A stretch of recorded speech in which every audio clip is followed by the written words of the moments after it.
Okay, at this time, Matthew will come up for his message. Our Mothers is the title.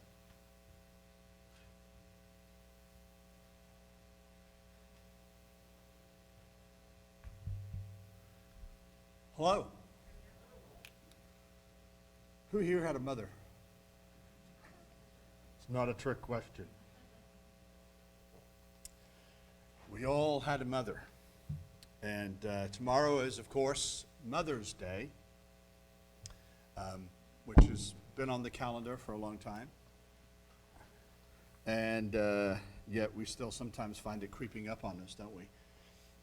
But it is a very special day, even though it's not a day that we find in Scripture.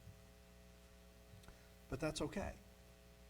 There are many special days that we have in our culture and in our life that are not found in Scripture. But there is a lot, excuse me for 1 second. I don't want to trip over that wire. There is a lot said in the Bible about mothers. And I thought it would be really a blessing for us today to go through that. And also to broaden the concept of mothers. David mentioned at the beginning of his message, how many mothers did we have in this room? But there's a broader concept of mothers that applies, I think, to all women, whether they've had children or not. And so we're going to talk about that as well. The provision of our mothers in our life simply cannot be overstated. Think about your mother. Think about how you would not be here if it wasn't for your mother. Our mothers, in collaboration with God Himself, produced each one of us in the sanctity of her womb. She carried us while we grew. She supplied our every need while we developed, giving to us all the vital resources that we needed to grow and mature and develop and be prepared, the vital resources to be prepared to enter into this world as a viable human being. She gave us all these living resources from her own body, drawing from what is already in her body to provide for our needs.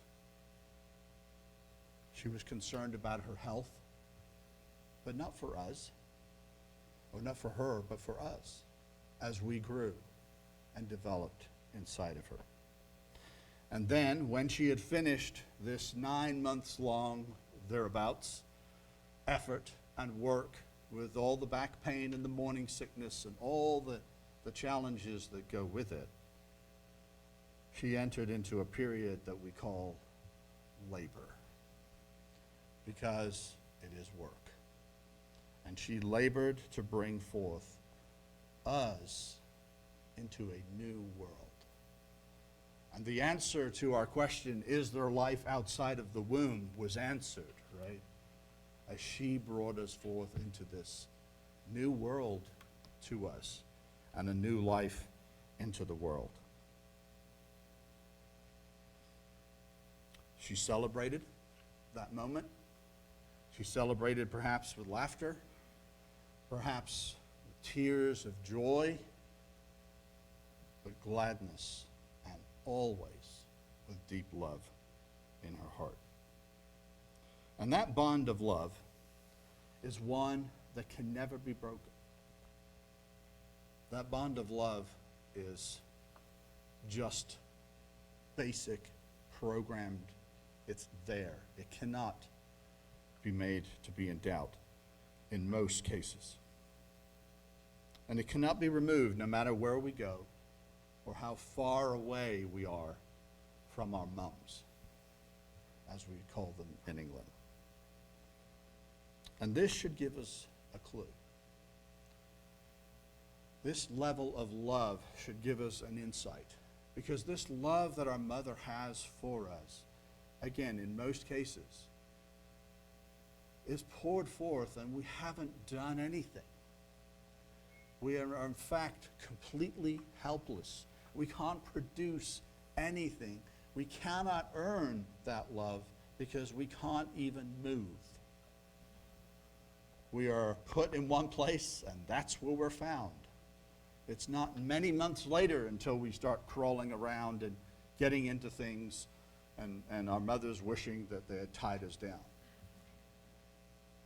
The best love that she has for us is there purely because we exist and we are hers. That should give us a clue about how God loves us. Because it is, we forget, we think of God oftentimes as a man, as a male. But it is from God that women get their feminine nature. And so we can see this side of God's nature through our mothers. But of course, birth is just the beginning. Our mother's work has only just started. Without our mother and her natural superpower, and without that strength that she has, we're not going to continue to grow. And perhaps, our mothers were adopted mothers. Perhaps they were a grandmother that filled that role. But whoever that individual was, they had a set of superpowers that they brought to our life. With great care and devotion, our mothers set about feeding us, protecting us, keeping us warm, keeping us clean and healthy. Without hardly a care for her own comfort, our mothers made sure that we were comfortable and safe. She treated us when we were sick, supported us when we were sad, comforted us when we were upset, and cleaned us up and herself up when we brought forth projectile vomiting. True story. Have a boy back there that I just watched as a fire hose of projectile vomit came out of his mouth all over his mother. And she cared for him in the midst of that. She would draw us close to her heart, lay us on her breast, and love us simply because we were hers. That is our mother. Then she would teach us. She helped us take our first steps. She read to us, helped us say our first words. She would guide us into making our first decisions. And she would nurture us and train us and give us every opportunity to be the best version of ourselves if we chose to listen to her wisdom and her experience. Our mothers are amazing. Now, what I have described is the ideal. Not all of us have experienced the ideal, and I understand that. Sometimes we were robbed of our mother for one reason or another. We live in a fallen world. And sometimes people miss out on some of the things that they should have received from their mothers. Maybe through no fault of their mothers. And in today's Western society, we see motherhood under assault.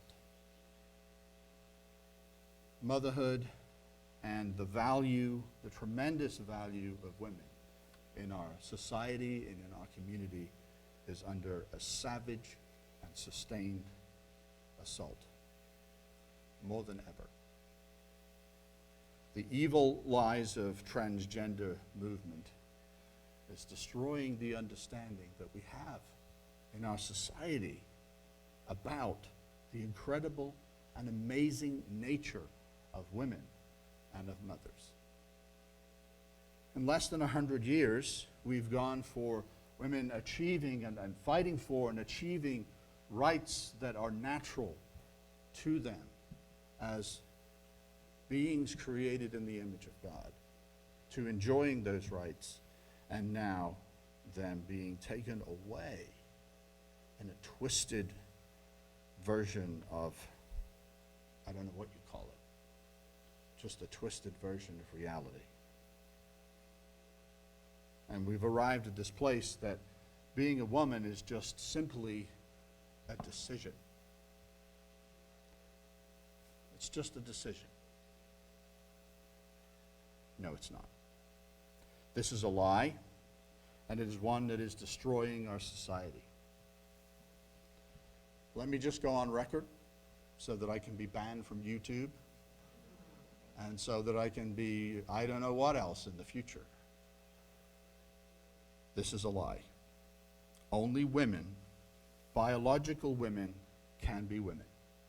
How do I know? Well, it's pretty self-evident. But I know this because I know that I am not one. I'm a man.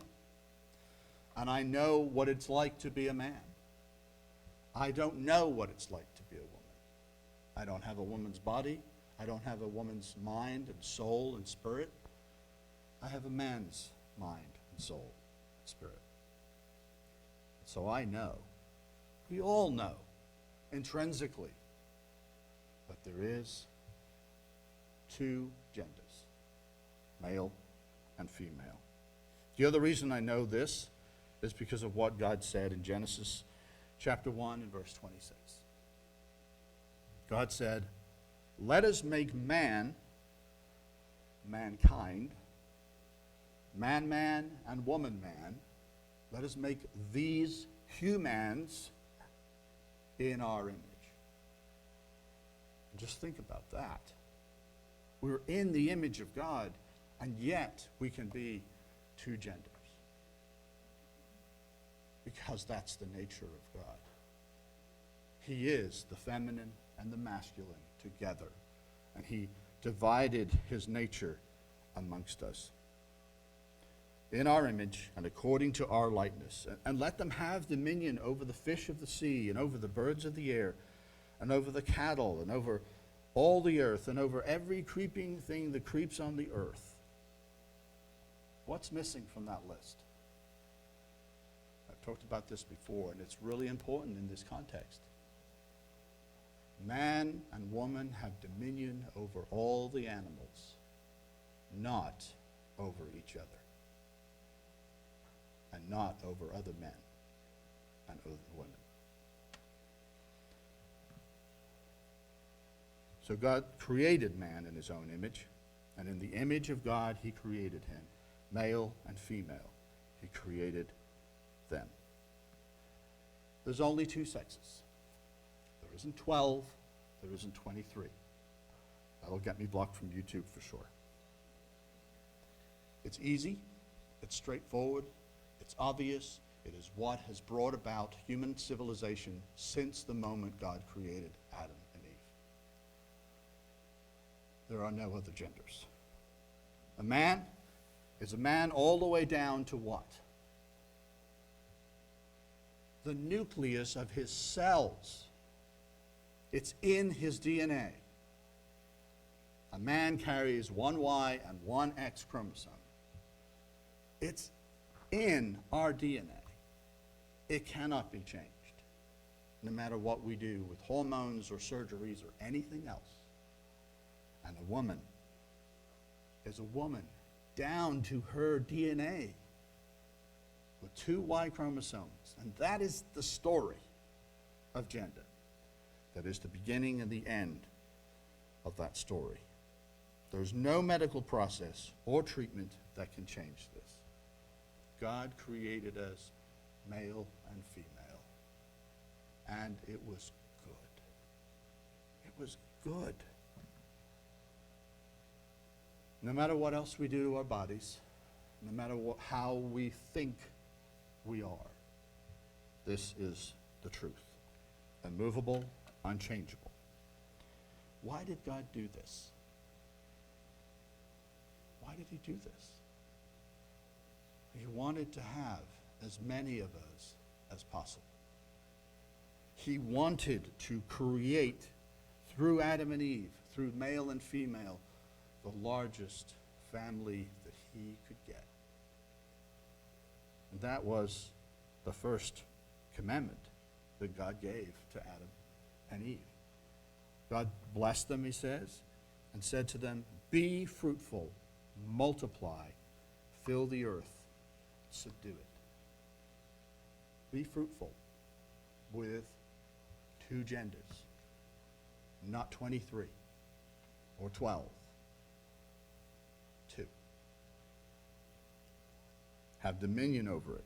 Have dominion over the fish of the sea, over the birds of the air, and on every living thing that moves on the earth. This is God's commandment from the beginning. And it's interesting, this is the first commandment, and it's to do with gender, and it's to do with how he created us, so that he could produce through us his family, and wants this earth to be full of human life. And God said, "See, I have given you every herb that yields seed, which is on the face of the earth, and every tree whose fruit yields seed. To you it shall be for food." And I don't think it's kind of a coincidence, really, that we have this correlation between I want you to be fruitful and multiply, and while you do that, you can eat the fruit and the multiplication of the seeds of these creatures, of these plants. It's all about procreation. It's all about sending human beings throughout this world and filling this world with people that are made in his image. Also to every beast of the earth, to every bird of the air, and everything that creeps on the earth in which there is life, I have given every green herb for food. And it was so. And then God saw everything that he had made, and indeed it was very good. It was good to have a man and a woman. It's good. And sometimes we think it's not. Because men and women operate quite differently in life. And there are challenges that come when people operate differently from somebody else, isn't there? And God knew this. And I think this was intrinsic even after this was there before the fall, and certainly magnified after. But it's good that we're different. It's good that we're different. He made it good. So the evening and the morning were the sixth day. We are the crown of God's creation. There is no other creature like us. There is no creature that dominates the earth. We can change, literally, the direction of the planet. We can change mountainsides. We can affect every other life form on this planet. And certainly with our technology today, we have the ability to end it as well. But we don't have the ability to create new genders. We can only create after our own kind, just as God made us. But we are the crown of his creation, and we are special and distinct from every other creature, and we are special and distinct, man from woman and woman from man. And, as Paul talks about, woman is the crown of creation. He puts woman on the top of this structure, and he glorifies that. And it's interesting that oftentimes Paul's used as some sort of, anti-woman mindset in the church, and that's not what he was saying at all. And many of the things he talks about relate to the custom and the culture at the time that he had to live in and that the church had to live in. Paul said that woman is the glory of man, and man is the glory of God. That is huge when we think about what that means. Without a woman's superpower, her ability to collaborate with God to bring forth new life, we wouldn't be here. That is an incredible superpower. And it's important that we look at it that way, because for how many generations now has our world told us that that's a burden on women that men have created? Are you sure? Men created that? God created that. And it's not a burden, it's a privilege. And it is also a choice. But it is a privilege. A woman, a wife, a mother has far more skills than just that, though. Far more skills than just bringing forth new life. She fills the world with grace and beauty. Could you imagine what the world would look like if it was all masculine? I mean, there are male artists that create beautiful things, but I don't know. I don't think there'd be any walls with any direct decorations on them whatsoever. There probably wouldn't be any carpet or anything soft. It'd be a place full of tools, which we might like, but it would be a black and white world without beauty. Women bring beauty to the world through their nature, through who they are, and they also look to express that and put that into our world.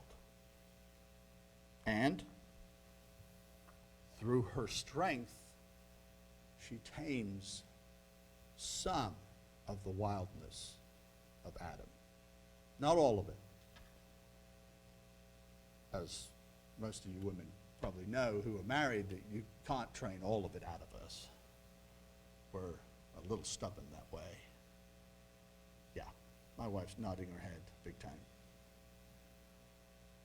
But she does tame us enough so that we can be productive, so that we can enter into family and relationship with her and build what God has commanded us to do. But this superpower of motherhood extends beyond women that have had children. And we often don't think about this. But motherhood and mothering are activated and put on steroids for sure when a woman has children of her own. But that is something that I think is intrinsic to every woman, is the ability to mother. I don't mean it in the bad sense of trying to corral everybody and get everybody to do what they're doing, what she wants. I mean in the good sense. There's a newsletter that came out from the Wild at Heart Ministries this last week. Renee shared it with me. And I think it's really appropriate, and they have some good things to say about it. I just wanted to share it.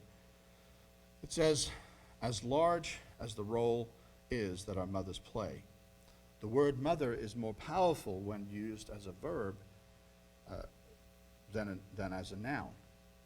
All women are not mothers, but all women are called to mother.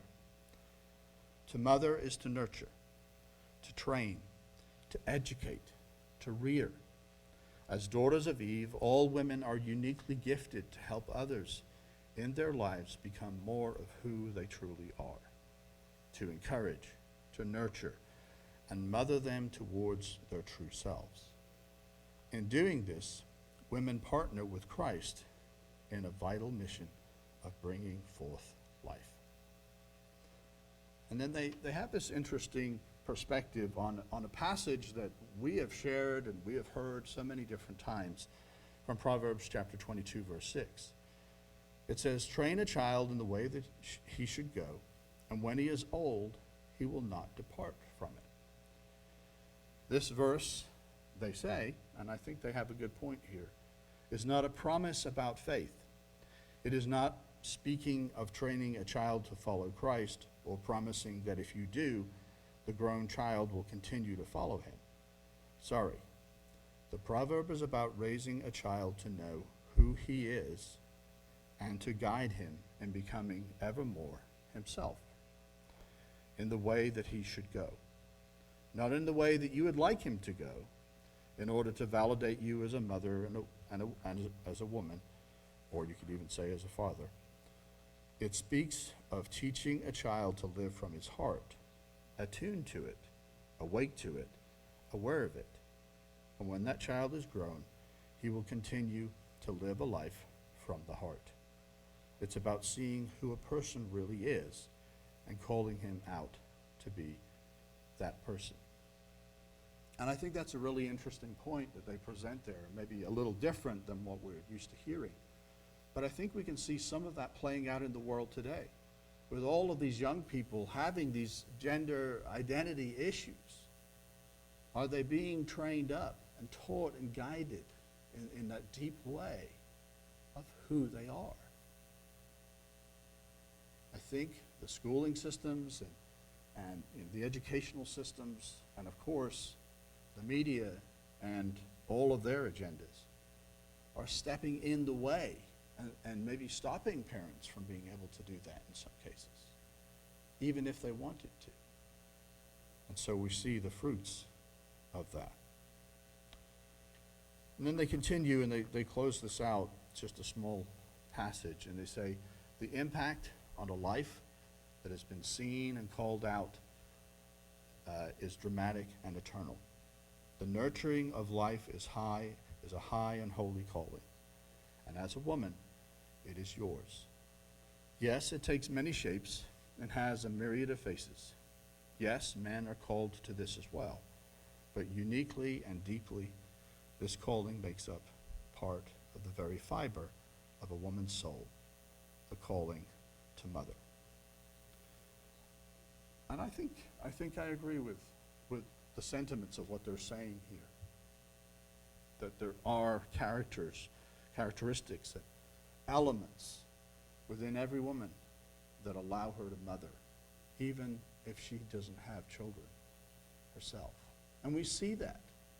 I think we've probably seen that in our family dynamics or in our church, where we have women that maybe are not mothers, but they're every bit capable of taking care of others, whether they be children or adults, peers, and bringing that nurturing, mothering characteristics to the forefront.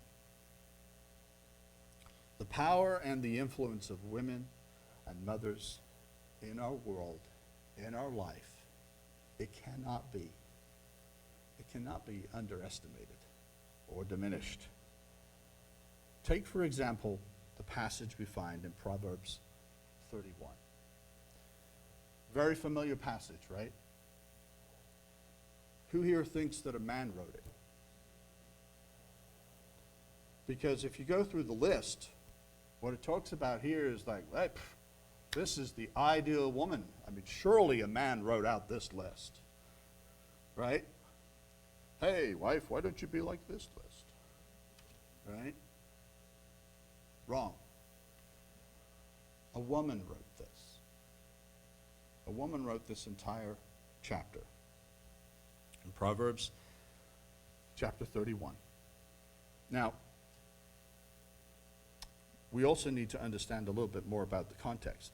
There's some debate over who the woman here is talking about and who she is. So she is a mother, and it says that she is the mother of the king. And some actually say that this is really Solomon, and that the woman talking is his mother, of course, Bathsheba. And that's kind of interesting. And as we'll see in some of the parts of this chapter, that could explain some of what she talks about, certainly in the first few verses. And then the other theory is that it's actually a proverb that was maybe collected into the scriptures, being true, and all of it being correct according to Scripture, but that it was a different king, and maybe not even an Israelite king. So, this is the context that we have here. So, let's just start with verse 1. The words of King Lemuel, the utterance which his mother taught him. So, he actually listened to what she said, which is hope for you mothers out there, that your children might actually listen to what you say, right? What, my son? And what, son of my womb? And what, son of my vows? Was he asking her a question? Was she like, what is it now? Anybody ever answered that to one of your kids? Yep. Or was it, what can I tell you that is critical for you to know as a man and as a king?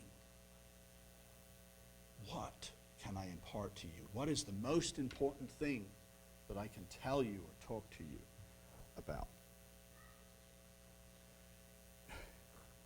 I mean, the context of this, she's using very emotional language. My son, the son of my womb, and the son of my vows. And at first you might think, well, is that her marriage vows? No, it's not. Because whether a woman realizes it or not, when she decides that she's going to have a family, that she wants children, she's making a vow to that child that she will be their mother for the rest of her life. How many of you older mothers no longer worry or think about your kids? No hands. For the rest of your life. And so is it a vow like Hannah's, pleading that God would answer the desire of her heart? Maybe. Or is it just a vow that she's making to be dedicated to the fruit of her womb, to this child, and maybe the next one and the next one, not just for 9 months? Then she says, it's interesting. Again, what shall she tell this king? What should she tell her son? She decides to say this: do not give your strength to women. What? What is that? She's telling the king, do not give your strength to women,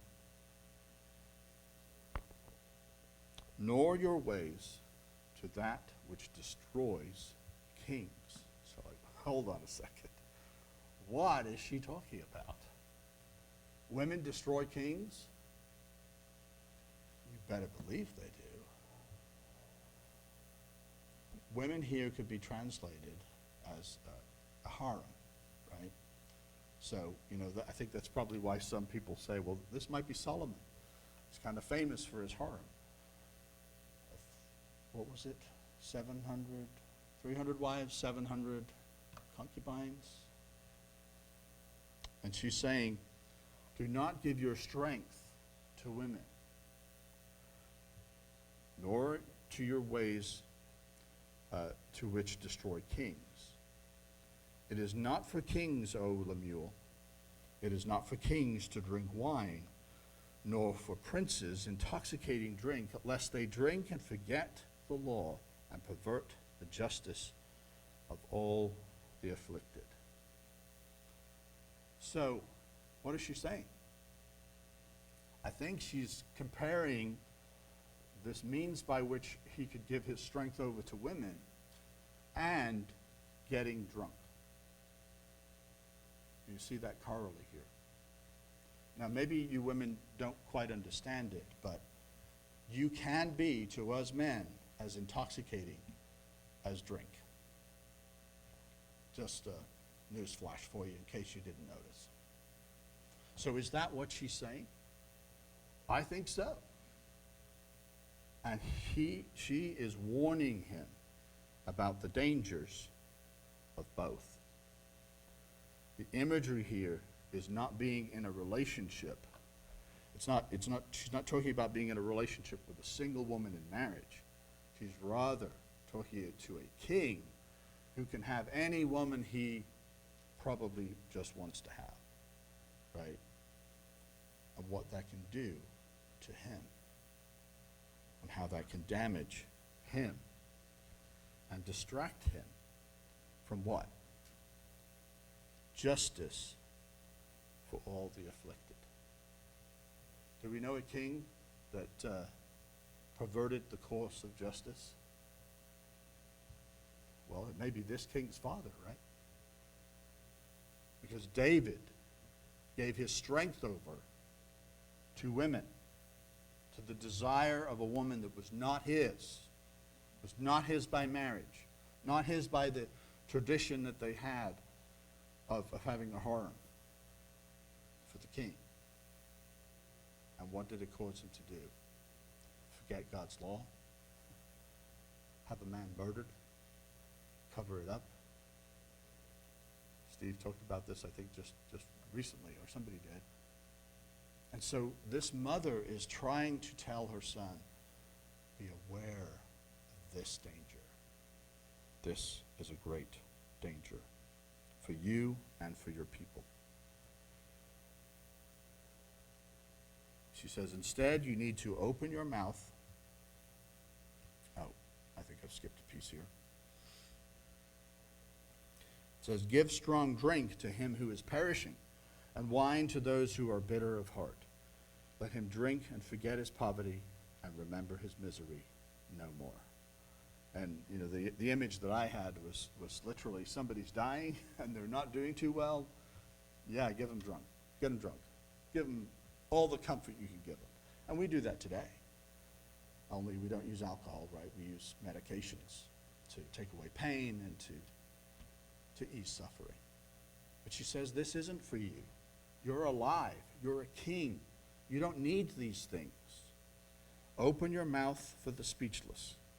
And in the cause of all who are appointed to die, open your mouth, judge righteously, and plead the cause of the poor and the needy. This is the whole role of the king, especially at this time, was to be that supreme judge. And if he's intoxicated with women or intoxicated with wine, he cannot be just, because it affects his nature and his soul. And she was warning him about that danger. And so after she tells him all of these things, then it kind of seems like it's out of context, and yet it's not. Because these are the things that are real temptation to kings. Can have any woman that they want in that community, and anything to drink they want, eat. All the luxuries, right? And then she changes to a new direction.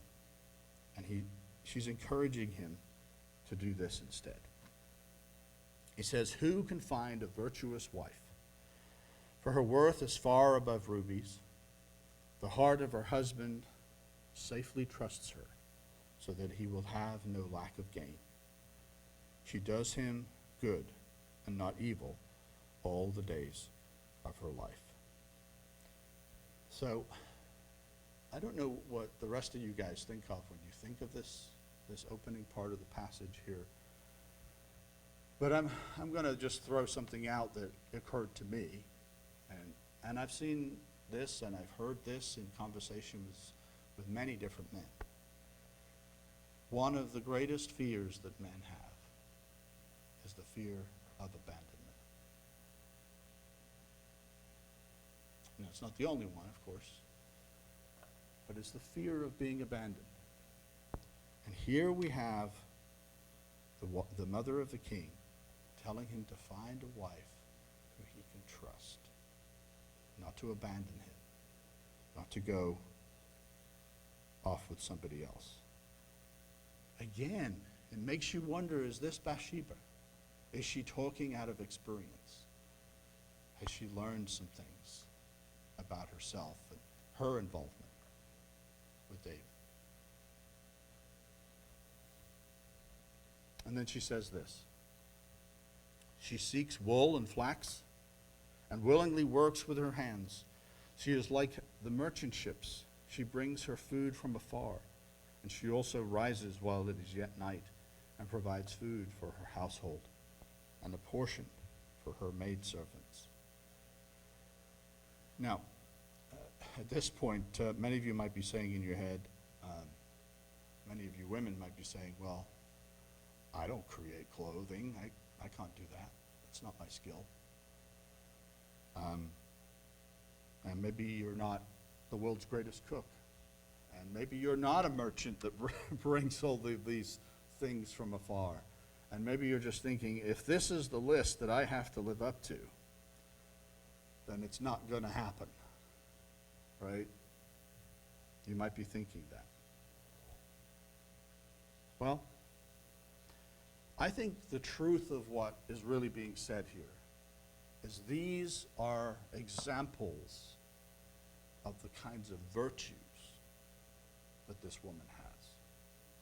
Not a list of things you must do, but the kinds of virtue that would drive you to do these kinds of things or similar things for your family, for your children, for your loved ones. She's taking care of the human needs, the basic human needs upon which everything else depends. Maybe she's not the greatest cook, but maybe she's really good at finding the best food for her husband to cook. I don't know. We all have a different skill, right? Maybe she's really good at finding all the right restaurants to get carry out from. But she's taking care of the needs of her family, regardless. And then she pivots again, and she says she considers a field and buys it. And from her profits, she plants a vineyard. And she girds herself with strength and strengthens her arms, and she perceives that her merchandise is good and that her lamp does not go out by night. Now, maybe you're not a super successful businessman as far as the world might, businesswoman, as the world might say you should be. She might not be the CEO of a multi-billion-dollar company. But can you be a CEO of a multi-billion-dollar company and care for a family? I don't care what gender you are. The answer is no.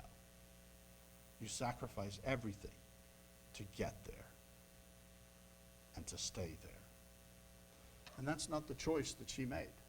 She chose to have a family. She chose to be married and to have this life. And so she has her priorities according to her desires and her choice. Does it say that she didn't have the skills to do that thing? No. It's about her choice and about the things that are important to her. So she finds a way to be successful in business that works with her family, with the things that are most valuable to her. She didn't value that great glittering career. In this case, she valued having a relationship with her children and her husband and her community. And it's interesting that the mother of a king is writing this, that had all of, I'm sure, all the things that a mother of the king has. And yet she's talking about someone that is relational and normal, just like all of us.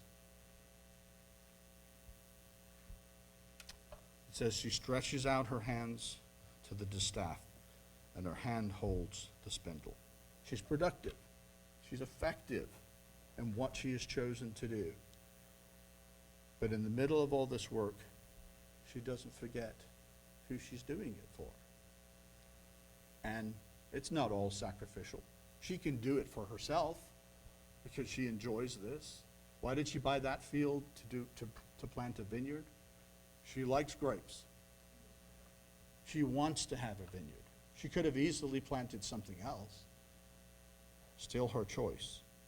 But in the midst of those decisions, she is also mothering and nurturing and generous with what she has to give.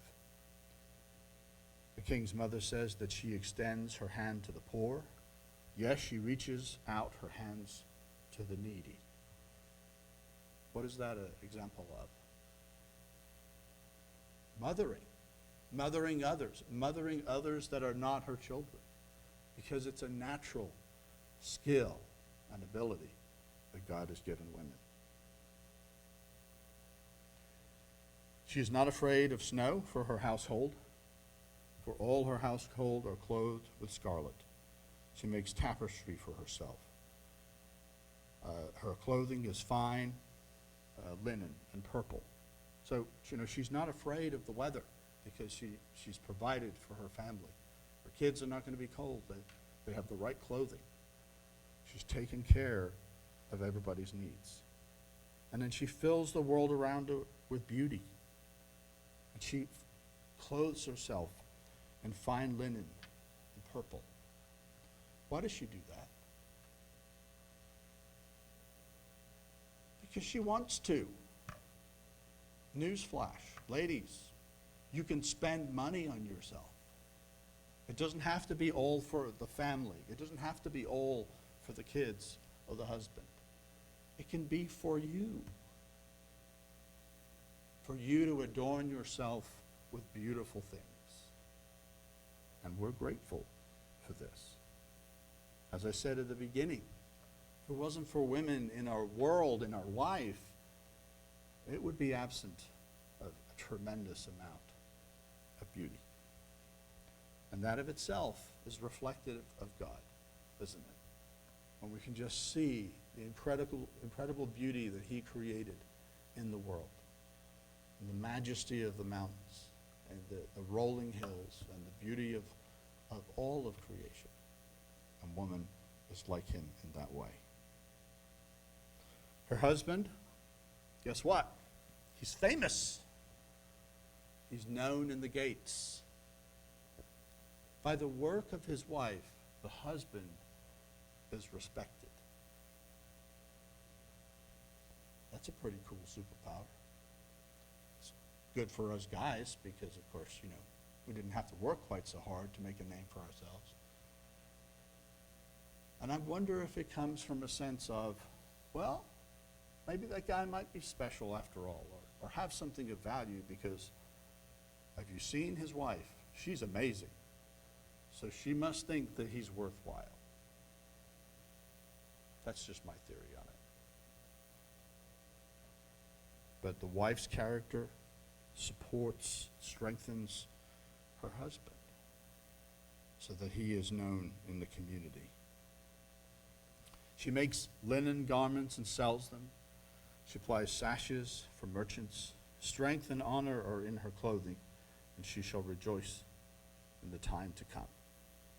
And that kind of indicates a phrase that means that she will enjoy the fruit of that labor. And that it's good to enjoy the fruit of that labor. And maybe that's grandkids down the line. She opens her mouth with wisdom, and on her tongue is the law of kindness. Who needs the law of kindness? We all do. Because we have plenty of the law of condemnation, don't we? Well, I should have done this. I should have been better about that. I should have really done this differently. The law of kindness is what we really need. She watches over the ways of her household and does not eat the bread of idleness. When she sees a problem, she's going to respond to it. She doesn't just watch over and then does the Adam thing and checks out. Adam does that. Eve, maybe out of her brokenness, gets involved and tries to fix the problem. She at least engages with the problem. This woman is Superwoman. Any of you ladies would like to raise your hand and say this is you? It is you. This isn't a list of things you have to achieve. These are reflective, as I said before, of the virtues of a woman who, especially a woman who carries the Spirit of Christ Jesus. Nobody can do all of these things all the time. But you can do some of these things at some of the times that you need to do these things. And you reflect the virtue of a woman that sacrifices and gives for her family. Her children rise up and call her blessed. Her husband also, and he praises her. So I'm going to embarrass my wife and say that this is my wife. Is she perfect? No. But does she express these virtues? Absolutely. And I think many of you husbands will say the same about your wives. Many daughters have done well, but you excel them all. Charm is deceitful and beauty is passing, but a woman who fears the Lord, she shall be praised. Give her the fruit of her hands, and let her own works praise her in the gates. The labor of her love, of her mothering, it is a testament all of itself to her heart and to the obedience that she has towards God. These are the qualities of an amazing, godly woman. Yes, they are the ideal, but they are not the list, the prescription. And it was not written by a man. It was given at the wisdom of a woman.